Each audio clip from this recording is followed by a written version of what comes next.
Hello friends, എല്ലാവർക്കും good morning. അപ്പോൾ എല്ലാവർക്കും വരും വീക്കിലെ ഒരു തകർപ്പൻ പ്രൊമോയിലേക്ക് തന്നെ സ്വാഗതം. അങ്ങനെ നയനയും ആദർശും കൂടെ സംസാരിച്ചുകൊണ്ടിരിക്കുകയാണ്. ആ നയനെ, നീ ഇപ്പോൾ പഴയതുപോലെയല്ല, ഇവിടെ വന്നപ്പോൾ ഇത്തിരിയും കൂടെ സുന്ദരിയായിട്ടുണ്ട്. ഇനി നിന്നെ സ്നേഹിച്ചു തുടങ്ങിയതുകൊണ്ട് എനിക്ക് അങ്ങനെ തോന്നുവാണോന്ന് അറിയില്ല. ഒന്ന് പോ ആദർശേട്ടാ, അതൊക്കെ ആദർശേട്ടൻ്റെ വെറും തോന്നല, എനിക്ക് ഭംഗിയൊന്നുമില്ല എന്നൊക്കെ നയന പറയുക. അത് കേട്ടതും, ഇല്ല ഞാൻ സത്യം പറയുന്നേ, നിന്നെ കാണാൻ സുന്ദരിയായിട്ടുണ്ട് നയനെ എന്നൊക്കെ പറയാം. പിന്നെ എന്നിട്ടാണല്ലോ രാവിലെ എന്നെ പാടത്ത് കോലം ഇട്ട് നിൽക്കാൻ പറഞ്ഞത്. അതൊക്കെ നിന്നെ വെറുതെ ദേഷ്യം പിടിപ്പിക്കാൻ വേണ്ടി ഞാൻ പറഞ്ഞതല്ലേ എന്നൊക്കെ പറഞ്ഞ ആദർശ്.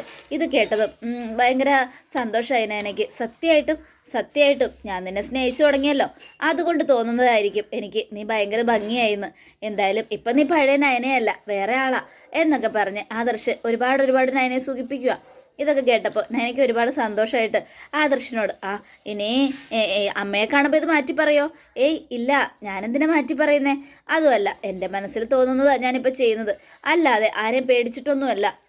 നിന്നെ ഞാൻ മാറ്റി നിർത്തിയതും അകറ്റി നിർത്തിയതും ഒക്കെ എൻ്റെ അമ്മയോടുള്ള സ്നേഹം കൊണ്ടാണ്. ഞാൻ പറഞ്ഞിട്ടില്ലേ നയനെ, ഒരമ്മമാർ സ്നേഹിക്കുന്ന പോലെ അല്ല എൻ്റെ അമ്മ എന്നെ സ്നേഹിച്ചിട്ടുള്ളത്. എനിക്ക് വേണ്ടി ഒരുപാട് കഷ്ടപ്പെട്ടിട്ടുണ്ട്.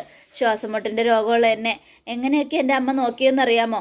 അതുകൊണ്ടാണ് അമ്മയോടുള്ള സ്നേഹം ഇപ്പോഴും എൻ്റെ മനസ്സിൽ നിന്ന് മാറാത്തത്. ആ അമ്മയെ സ്നേഹമുള്ളതുകൊണ്ടാണ് ഞാൻ നിന്നെ കാണുമ്പോൾ അമ്മയുടെ മുന്നിൽ നിന്ന് നിന്നെ അകറ്റി നിർത്തുന്നത്, അല്ലാതെ നിന്നോട് വെറുപ്പുണ്ടായിട്ടൊന്നും അല്ല നയന എന്നൊക്കെ പറയണം. സാരില്ല, എനിക്കെല്ലാം മനസ്സിലാവും ആദർശേട്ടാ, നിങ്ങളുടെ ഈ സ്നേഹം എനിക്ക് ബെഡ്റൂമിൽ മാത്രം തന്നാൽ മതി, അല്ലാതെ എല്ലാവരുടെയും മുൻപിൽ വെച്ച് ആദർശേട്ടൻ്റെ അമ്മയെ വിഷമിപ്പിക്കണമെന്നൊന്നും ഞാൻ പറയില്ല. ആദർശേട്ടൻ്റെ അമ്മയുടെ സന്തോഷം, അതാണ് നമുക്ക് വലുത്, അല്ലാതെ നമ്മൾ സന്തോഷിച്ചിട്ട് ആ അമ്മയെ വിഷമിപ്പിക്കേണ്ട ആദർശേട്ടാ. അതൊന്നും എനിക്കിഷ്ടമല്ല ആദർശേട്ടാ, ഒരാളെ വിഷമിപ്പിച്ച് നമുക്ക് സന്തോഷിക്കേണ്ട എന്നൊക്കെ പറയണത് കേട്ടതും ആദർശിന് ഒരുപാട് സന്തോഷമായി.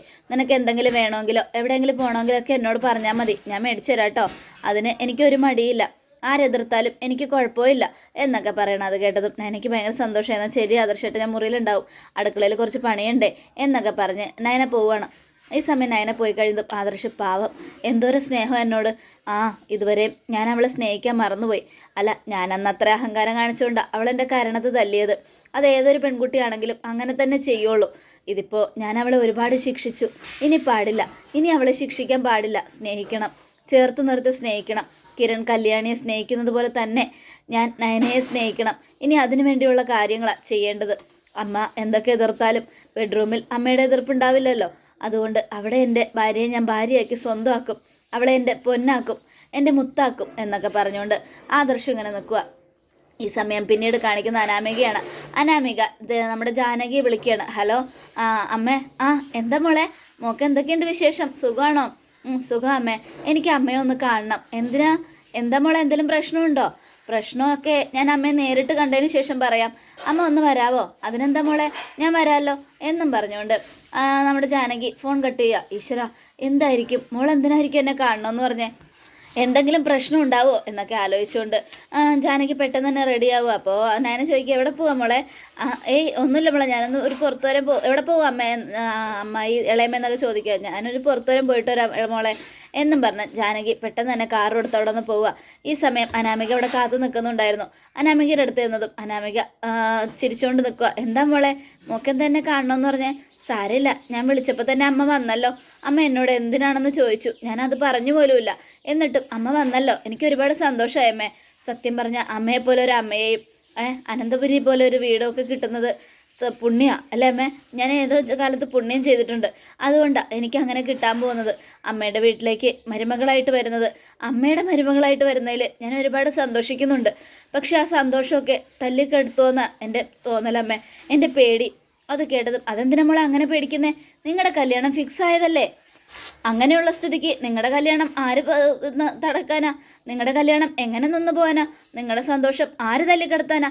അത് കേട്ടതും അനാമിക ആകെ സങ്കടത്തോടെ, അതെ അമ്മേ, എല്ലാം എൻ്റെ കയ്യിൽ നിന്ന് പോകുമെന്ന് എനിക്ക് തോന്നുന്നേ. എനിക്ക് നല്ല സങ്കടമുണ്ട്, അനിയെക്കുറിച്ച് ഓർക്കുമ്പോൾ നല്ല പേടിയുമുണ്ട്. അതെന്താ മോളെ നീ അങ്ങനെ പറഞ്ഞേ? എനിക്ക് നീ എന്ന് വെച്ചാൽ ജീവനാ, അതുകൊണ്ടാണല്ലോ കല്യാണത്തിന് അവൻ സമ്മതിച്ചത്. ഇല്ലമ്മേ, ഒരിക്കലുമില്ല, എനിക്കിഷ്ടം എന്നെയല്ല മറ്റൊരാളെയാ. ആരെ എന്നും ജാനകി ചോദിക്കുക. അത് വേറെ ആരുമല്ല, നിങ്ങളുടെ വീട്ടിലെ മറ്റു 2 മരുമക്കളുണ്ടല്ലോ, അവരുടെ അനിയത്തി നന്ദനയാ എനിക്കിഷ്ടം.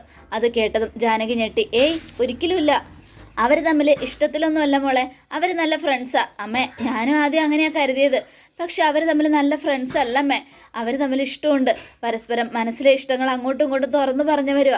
എന്നിട്ടും ഈ കല്യാണത്തിന് മുടക്കം പറ്റാതെ നിൽക്കുന്നത് മുത്തശ്ശനെയും മുത്തശ്ശിയും പേടിച്ചിട്ടാണെന്നും അനി എന്നോട് പറഞ്ഞമ്മേ. അത് കേട്ടതും സത്യമാണോ മോളെ ഞാൻ ഈ കേൾക്കുന്നത്? അതെ അമ്മേ, ഇത്രയൊക്കെ കാര്യങ്ങളെടുത്ത സ്ഥിതിക്ക് ഇനി അനിയുമായിട്ടുള്ള എൻ്റെ കല്യാണം നടന്നില്ലെങ്കിൽ മരിക്കുന്നത് തുന്നും തുല്യ. ഞാൻ മരിച്ചു കളയുമേ. എനിക്കിനി ജീവനോട് ഇരിക്കാൻ പറ്റില്ല. കാരണം ഞാൻ അത്രയ്ക്ക് സ്വപ്നം കണ്ടതാണ് ഈ ജീവിതം ഇല്ലെങ്കിൽ പിന്നെ ഞാൻ ജീവിച്ചിരുന്നിട്ട് എന്താ കാര്യം? എന്താ മോളെ ഇത്? ഇങ്ങനെയൊക്കെയാണോ പറയേണ്ടത്? അനിയുടെ ജീവിതത്തിലേക്ക് ഇനി മോള് മാത്രമേ കടന്നു വരൂ. അത് നന്ദു എന്നല്ല, വേറെ ആര് വന്നാലും നടക്കില്ല. എൻ്റെ അനാമിക മോള ഇനി മുതൽ എൻ്റെ മരുമകൾ. ആ ഒരു ഇത് മാറ്റിയിട്ട് മറ്റൊരു പെൺകുട്ടി ആ സ്ഥാനത്തേക്ക് കടന്നു വരാൻ ഞാൻ സമ്മതിക്കില്ല. ഇത് ഞാൻ തരുന്ന വാക്കാ. എന്താ പോരെ? മതി അമ്മ, എനിക്ക് ഇത്രയും കേട്ടാൽ മതി. പക്ഷെ എന്നാലും പേടിയുണ്ട്. കല്യാണം കഴിഞ്ഞാലും അനിയുടെ മനസ്സിൽ നന്ദു തന്നെയാണെങ്കിലോ? അങ്ങനെയുണ്ടെങ്കിൽ ഞങ്ങളുടെ ജീവിതം കുളമാവില്ലേ അമ്മേ? ഒരിക്കലുമില്ല. അനിയുടെ മനസ്സ് മാറ്റാൻ എനിക്ക് പറ്റും. ഞാൻ മാറ്റിത്തരാം. മോള് വിഷമിക്കൊന്നും വേണ്ട. മോളെ, നീയാണ് എൻ്റെ മരുമകൾ. നീയാണ് അനന്തപുരി തറവാടിൻ്റെ ഇളയ മരുമകൾ. ഇതിലൊരു മാറ്റവും ഇല്ല. മുത്തശ്ശനും മുത്തശ്ശിയും ഞാനും എൻ്റെ ഏട്ടത്തിയും ഒക്കെ പറഞ്ഞു തന്നതുപോലെ നീ തന്നെയാണ് എൻ്റെ മരുമകൾ. ഇത് മാറ്റാൻ ഒരാൾക്കും കഴിയില്ല എന്നൊക്കെ പറഞ്ഞുകൊണ്ട് ജാനകി ആലോചിക്കുകയാണ്. ഈശ്വര, നന്ദുവിനോട് എനിക്കിഷ്ടമുണ്ടായിരുന്നെങ്കിൽ ഞാൻ ഇങ്ങനൊരു എതിര് പറയണ്ടായിരുന്നു. പാവം, അവൻ എന്തുമാത്രം സ്നേഹിച്ചിട്ടുണ്ടാവും. നന്ദു നല്ല കുട്ടിയാണ്. പക്ഷേ അനാമികയുമായിട്ടുള്ള കല്യാണം ഫിക്സ് ചെയ്ത സ്ഥിതിക്ക് ഇനി അങ്ങനെ ഒരു കാര്യം തീരുമാനിച്ചിട്ട് കാര്യമില്ല. ഇനി അങ്ങനെ വന്നാലും നന്ദു എൻ്റെ ശത്രുവാകും എന്നൊക്കെ ആലോചിച്ചുകൊണ്ട് ജാനകി വണ്ടി കയറി പോവുക. ജാനകി പോയി കഴിഞ്ഞതും ഹാവു, സമാധാനമായി. എന്തായാലും ഇനി നന്ദുവിൻ്റെ പേരിൽ അനന്തപുരിയിൽ ഒരു വഴക്ക് നടക്കും. നന്ദുവും അനിയും തമ്മിൽ കാണില്ല. പറയേണ്ടവരോട് പറഞ്ഞാലേ കാര്യങ്ങൾ നടക്കൂ, ഇല്ലെങ്കിൽ പ്രശ്നം വഷളാവും എന്നൊക്കെ ആലോചിച്ചുകൊണ്ട് അനാമികയും പോവുകയാണ്. ഈ സമയം നമ്മുടെ നന്ദുവിനെയാണ് കാണിക്കുന്നത്. നന്ദു അനന്തപുരിയിലെത്തുക. അപ്പോൾ എനിക്ക് ഭയങ്കര സന്തോഷമായി. ഹായ് നന്ദു, വാ നന്ദു എന്നും പറഞ്ഞുകൊണ്ട് വിളിക്കുക. അല്ലാനി ചേച്ചി അവിടെ ഉണ്ട്, വാ നീ അകത്തേക്ക് വാ എന്നും പറഞ്ഞ് അകത്തേക്ക് വിളിച്ച് അവരിങ്ങനെ സംസാരിച്ചുകൊണ്ടൊക്കെ ഇരിക്കുകയാണ്. നിനക്ക് സുഖമാണോ നന്ദു? ഞാൻ വിചാരിച്ചു നീ വരില്ലാന്ന്, നിനക്ക് എന്നോട് ദേഷ്യമാണെന്ന്. എന്നാൽ നീ വന്നല്ലോ, സന്തോഷമായി. അനി, ഞാൻ ചേച്ചിയുടെ ഒപ്പം കുറച്ച് ദിവസം നിൽക്കാനാണ് വന്നത്. അതിനെന്താ, നിനക്കിവിടെ എത്ര ദിവസം വേണമെങ്കിലും നിൽക്കാമല്ലോ. ഇത് നിൻ്റെയും കൂടെ വീടല്ലേ? ദേ, എൻ്റെ കല്യാണം അടുത്ത് വരുന്നേ. എൻ്റെ കല്യാണത്തിന് എല്ലാ കാര്യങ്ങളും മുന്നിൽ നിന്ന് ചെയ്തോളണം കേട്ടോ എന്നൊക്കെ പറയാം. അത് കേട്ടതും നന്ദുവിൻ്റെ മുഖം മാറി. അതനി ശ്രദ്ധിച്ചു. അപ്പോൾ നന്ദു നയനയുടെ അടുത്തേക്ക് പോവുക. ഈ സമയം അനി ആലോചിക്കുകയാണ്, ഞാൻ അങ്ങനെ പറഞ്ഞപ്പോൾ അവളുടെ മുഖം മാറിയല്ലോ. അതിനർത്ഥം എന്താ? അവൾക്ക് എന്നെ ഇഷ്ടമാണെന്നല്ലേ? എന്നിട്ട് അവൾ അതെന്താ എന്നോട് തുറന്നു പറയാത്തത്? അതെ, അവൾ എന്നോട് തുറന്നു പറഞ്ഞാലല്ലേ എനിക്ക് എന്തെങ്കിലും ചെയ്യാൻ പറ്റൂ. എൻ്റെ കാര്യം ഞാൻ അവളോട് പറഞ്ഞു. എന്നിട്ടും അവൾക്ക് ഞാനൊരു നല്ല ഫ്രണ്ടാണെന്ന് അവൾ എല്ലാവരോടും പറഞ്ഞു. ഇനി അതവൾ എന്നെ സങ്കടപ്പെടുത്താതിരിക്കാൻ വേണ്ടി പറഞ്ഞാണോ? അനാമികയും ഞാനും ഒന്നിക്കാൻ വേണ്ടി പറഞ്ഞാണോ? അങ്ങനെയാണെങ്കിൽ പ്രശ്നമാവുമല്ലോ ഈശ്വര. ഇല്ല, എനിക്ക് എൻ്റെ നന്ദുവിനെ ഒരുപാട് ഇഷ്ടമാണ്. എൻ്റെ നന്ദുവിനെ കല്യാണം കഴിക്കാൻ സമ്മതം കിട്ടിയാൽ ഉറപ്പായിട്ടും ഞാനത് ചെയ്യും. സന്തോഷത്തോടെ ഞാൻ അവളെ സ്വീകരിക്കും. അതിനേത് പ്രശ്നം നേരിടേണ്ടി വന്നാലും എനിക്കൊരു പ്രശ്നമില്ല. ആര് തടസ്സം നിന്നാലും എനിക്കൊരു പ്രശ്നമില്ല. എല്ലാവരെയും തട്ടിത്തെറിപ്പിച്ച് ഞാൻ അതിലേക്ക് തന്നെ പോകും എന്നൊക്കെ ആലോചിച്ചുകൊണ്ട് നിൽക്കുക. ഈ സമയം നയനെ ആദർശിനെയാണ് കാണിക്കുന്നത്. അവർ അനിയുടെ അടുത്തേക്ക് ചെല്ലുക. അനി, എന്താ ഏട്ടത്തി? എന്താ ഏട്ടാ? എന്താടാ നിന്റെ മുഖം വല്ലാതിരിക്കുന്നത്? കല്യാണം അടുക്കും തോറും നീ സങ്കടത്തിലോട്ടാണല്ലോ പോയിക്കൊണ്ടിരിക്കുന്നത്. അത് പിന്നെ ഏട്ടാ, എനിക്ക് ഈ കല്യാണം വേണമെന്ന് തന്നെ തോന്നും ഏട്ടാ. ദേ, ഒരുമാതിരി മറ്റടുത്ത വർത്താനം പറയരുത്. കല്യാണം ഫിക്സ് ചെയ്തു, എല്ലാവരെയും വിളിച്ചു, എല്ലാം മേടിച്ചു. കല്യാണം അടുത്തതും നീ കല്യാണം വേണ്ടെന്ന് പറഞ്ഞാൽ എങ്ങനെ ശരിയാവും? മര്യാദയ്ക്ക് അനാമികയുടെ കഴുത്തിൽ താലി കെട്ടി സന്തോഷമായിട്ട് ജീവിക്കാൻ നോക്ക്. അല്ലാതെ ഇങ്ങനെ കല്യാണം വേണ്ടെന്നും പറഞ്ഞ് നടന്നാലേ നാളെ അത് നിനക്ക് തന്നെ ദോഷം ചെയ്യും. അത് കേട്ടതും അതല്ല ഏട്ടാ, എനിക്ക് ഒരു പേടി പോലെ. അനാമിക എൻ്റെ ജീവിതത്തിലേക്ക് കടന്നു വന്നാൽ ഒരു മനസ്സമാധാനം ഉണ്ടാവില്ല എന്നുള്ളൊരു തോന്നൽ. ഒരിക്കലുമില്ല. അനാമിക നല്ല കുട്ടിയാനി. അനി എന്തിനാ ഇങ്ങനെയൊക്കെ ചിന്തിക്കുന്നത്? അനാമികയെ പോലൊരു പെണ്ണിനെ കിട്ടണമെങ്കിലേ അനിയും പുണ്യം ചെയ്യണം. അനാമിക അനിക്ക് നല്ലൊരു ഭാര്യയായിരിക്കും. അനന്തപുരിക്ക് നല്ലൊരു മരുമകളായിരിക്കും. ഞാൻ പറഞ്ഞില്ലേ, അനിയുടെ മനസ്സിൽ ആരെങ്കിലും ഉണ്ടെങ്കിൽ അവരെയും കൂട്ടിക്കൊണ്ട് ഇങ്ങോട്ട് വന്ന് ഞങ്ങളുടെ അവസ്ഥ അവർക്ക് ആ പെൺകുട്ടിക്കും ഉണ്ടാക്കരുത്. ഞങ്ങൾ ഈ വീട്ടിൽ കിടന്ന് വിഷമിക്കുന്നത് അനി കാണുന്നതല്ലേ? ഈ വീട്ടിൽ എല്ലാവരുടെയും മുൻപിൽ ഞങ്ങൾ വെറും വേലക്കാരിയാണ്. അതായത് അമ്മയുടെയും പിന്നെ അപ്പച്ചിയുടെയൊക്കെ മുൻപിൽ. അങ്ങനെയുള്ളപ്പോൾ ആ ഒരവസ്ഥ ഇനി വന്നു കയറുന്ന പെൺകുട്ടിക്ക് ഉണ്ടാകാൻ പാടില്ല ഇനി. അതുകൊണ്ടാണ് ഇങ്ങനെയൊക്കെ പറയുന്നത്. അല്ലാതെ നിന്നോടുള്ള ദേഷ്യം കൊണ്ടോ നീ സ്നേഹിച്ച് കല്യാണം കഴിക്കുന്നത് തെറ്റാണെന്നുള്ളത് കൊണ്ടൊന്നും അല്ല. അനി സ്നേഹിക്കുന്നത് ചിലപ്പോൾ ഒരു പാവപ്പെട്ട വീട്ടിലെ പെൺകുട്ടിയായിരിക്കാം. അങ്ങനെ ആ പെൺകുട്ടിയെ സ്നേഹിച്ച് ഇങ്ങോട്ട് കൂട്ടിക്കൊണ്ട് വന്നാൽ ഇവിടെ അതിനൊരു വിലയും ഉണ്ടാവില്ല. അതുകൊണ്ടാണ് പറയുന്നത്. ഞാനും എൻ്റെ ചേച്ചിയും അനുഭവിക്കുന്ന വേദനകൾ ഞങ്ങൾക്ക് മാത്രമേ അറിയൂ. ഇപ്പം തന്നെ അറിയില്ലേ, എൻ്റെ ചേച്ചി പ്രഗ്നൻ്റാണ്. എന്നിട്ടും ചേച്ചിയെ ഒന്ന് സ്നേഹിക്കുന്ന പോലും ഇല്ല അബി. അന്നേരം കല്യാണം മുടക്കി ആ ചേച്ചിയുടെ കഴുത്തിൽ താലിയും കെട്ടി ചേച്ചി അവിടെ നിന്ന് കൂട്ടിക്കൊണ്ട് പോയത് ചേച്ചി ഒരു പണക്കാരിയാണെന്ന് വിചാരിച്ചിട്ടാ. അവസാനം ചേച്ചിക്ക് ഒന്നുമില്ലാന്ന് അറിഞ്ഞപ്പോൾ കറിയിലെ കറിവേപ്പില വലിച്ചെറിയുന്നത് പോലെ അഭി വലിച്ചെറിഞ്ഞു. പക്ഷെ അനന്തപുരിയിലായതുകൊണ്ട് ചേച്ചി ഇന്നും ഇവിടെ നിൽക്കുന്നു. എന്നാൽ അവരുമായിട്ടും യാതൊരു ബന്ധവും ഇല്ല, അഭിയുമായിട്ടും. പിന്നെ അതുപോലെ തന്നെയായിരുന്നു എൻ്റെ കാര്യം ഇപ്പോൾ ഏതാണ്ടൊക്കെ മാറി വരുന്നുണ്ട്.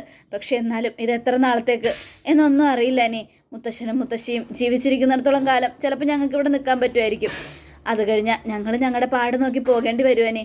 അതുകൊണ്ടാണ് ഞാൻ പറയുന്നത്, വേണ്ട, ഇനിയൊരു പെൺകുട്ടിയുടെ കണ്ണുനീരും കൂടെ ഈ തറവാടിൻ്റെ മുകളിൽ വീഴ്ത്തണ്ട. അത് ഈ വീട്ടിലുള്ളവർക്കെല്ലാം ശാപമായിരിക്കും എന്നൊക്കെ പറയണം. അത് കേട്ടതും, ശരി ഏട്ടത്തി, ഞാൻ അതിനിപ്പോൾ ഒന്നും പറഞ്ഞില്ലല്ലോ, കല്യാണം വേണ്ടാന്നല്ലേ പറഞ്ഞോളൂ. എനിക്കിഷ്ടമുള്ള പെൺകുട്ടിയെ ഞാൻ ഒരുപാട് സ്നേഹിക്കുന്നുണ്ട്. അനാമികയെ എനിക്കൊരിക്കലും അങ്ങനെ ഭാര്യയായിട്ട് കാണാൻ കഴിയുന്നില്ല. അവളെൻ്റെ കാമുകിയായിട്ട് കാണാൻ പോലും എൻ്റെ ഒരു ആരാധക. അങ്ങനെയുള്ള സ്ഥിതിക്കാണ് ഞങ്ങൾ തമ്മിൽ പരിചയപ്പെട്ടത്. അല്ലാതെ അവളെ ഞാൻ ഇതുവരെ സ്നേഹിച്ചിട്ടില്ല ഏട്ടത്തി എന്നൊക്കെ പറയുക. സാരമില്ല മോനെ, കല്യാണം കഴിഞ്ഞിട്ടാണെങ്കിൽ സ്നേഹിക്കാമല്ലോ. എത്രയോ പേര് ഇഷ്ടപ്പെടാതെ കല്യാണം കഴിക്കുന്നുണ്ട്, എന്നിട്ട് അവർ സ്നേഹിക്കുന്നില്ലേ, അവർ ജീവിക്കുന്നില്ലേ. അതുപോലെ അനാമികയും കല്യാണം കഴിച്ച് നിനക്കും നന്നായിട്ട് ജീവിക്കാൻ പറ്റും, നല്ല സന്തോഷം ഉണ്ടാവും. എന്തായാലും പറഞ്ഞതനുസരിക്കും മോനെ എന്നൊക്കെ പറഞ്ഞുകൊണ്ട് ഉപദേശിക്കുക. ഈ സമയം നയനെ ആദർശം അങ്ങ് പോയി. അപ്പോൾ അനി ആലോചിക്കുകയാണ്, ഈശ്വര എനിക്ക് പറ്റുന്നില്ലല്ലോ എന്തൊക്കെ പറഞ്ഞിട്ടും. ശരിയാണ് ഏട്ടത്തി പറഞ്ഞത്, ഇങ്ങോട്ടേക്ക് ഞാൻ നന്ദുവിനെ കൂട്ടിക്കൊണ്ട് വന്ന നവ്യടത്തിയുടെയും നയനടത്തിയുടെയും അതേ ഇത് തന്നെയായിരിക്കും നന്ദുവിനും. പക്ഷെ എന്തായാലും എനിക്ക് അവളെ പിരിയാൻ പറ്റില്ലല്ലോ ദൈവമേ എന്നൊക്കെ ആലോചിച്ചുകൊണ്ട് അനി ഇങ്ങനെ ഇരിക്കുകയാണ്. ഇനി നന്ദുവിനെയും ഇവിടെയുള്ളവരിട്ട് ഇതാക്കുമോ? എൻ്റെ അമ്മ വലിയമ്മയെ പോലെയൊന്നും അല്ല, നല്ല സ്നേഹമുള്ള കൂട്ടത്തിലാണ്. നന്ദുവിന് എനിക്ക് ഇഷ്ടമാണെന്ന് പറഞ്ഞാൽ അമ്മ ചിലപ്പോൾ കേൾക്കുമായിരിക്കും, അമ്മയോട് പറഞ്ഞാലോ എന്നൊക്കെ ആലോചിച്ചുകൊണ്ട് അനി ഇങ്ങനെ ഇരിക്കുകയാണ്. ഈ സമയം ആദർശനോട് നയന, ആദർശേട്ടാ എനിക്ക് പേടിയാവുക, ഓരോ ദിവസം പോകുന്തോറും പേടി കൂടി വരിക. എന്താ നയന അങ്ങനെ പറഞ്ഞത്? അല്ല, അനിയുടെ കാര്യം ഓർത്തിട്ടാ പേടി.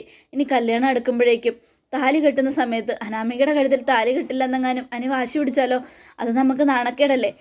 അവൻ എൻ്റെ അനിയനാ, അവൻ അങ്ങനെയും ചെയ്യില്ല നയന, എനിക്ക് നല്ല വിശ്വാസമുണ്ട്. എന്നാലും ഞാൻ എൻ്റെ ഒരു പേടി പറഞ്ഞതാ.